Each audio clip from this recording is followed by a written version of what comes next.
Well, longtime Spokane residents remember what it's like to welcome home a prisoner of war.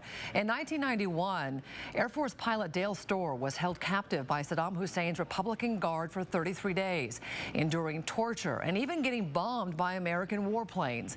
It's a story you'll see only on KXLY4, and our Jeff Humphrey talked with Lieutenant Colonel Storr. Jeff, he says Bergdahl has a long road ahead of him. And Nadine, that is because Colonel Storr reminded us today of the brutal treatment that he received at the hands of his Iraqi captors. When you consider that Bergdahl has now been held prisoner for more than 5 years, it's easy to understand why no one expects the sergeant to make a speedy recovery. Dale Storr was flying in his A-10 Thunderbolt, strafing Iraqi military trucks with his 30mm cannon when a piece of flak severed the cables controlling his plane. Fortunately for me, I ejected just in time, just before the aircraft hit the ground, and got a chute. I landed without any injuries, and as soon as I was on the ground, I could see the truck with the Iraqis coming to get me. Unfortunately, Storr had ejected over the Iraqis he had just been firing at, and the Shadle Park graduate was routinely beaten.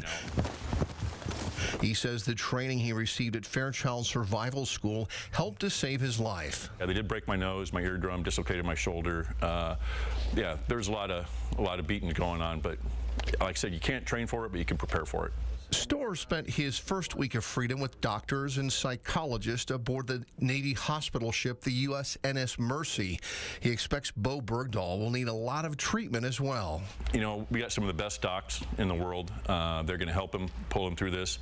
It sounds like he's got a strong family, and that'll probably do more than anything to help him get through this. But he's got a tough road ahead. He's been through hell, and he's been through hell for a long time. Storr says while he suffered PTSD, his Spokane homecoming with friends and family helped a lot with his recovery. The first thing I did when I got back, my best friend in college, Ken Lundy, picked me up in a Budweiser beer truck off the flight line at Fairchild, and as we're driving home, I had to stop at Taco Time for some Mexi fries.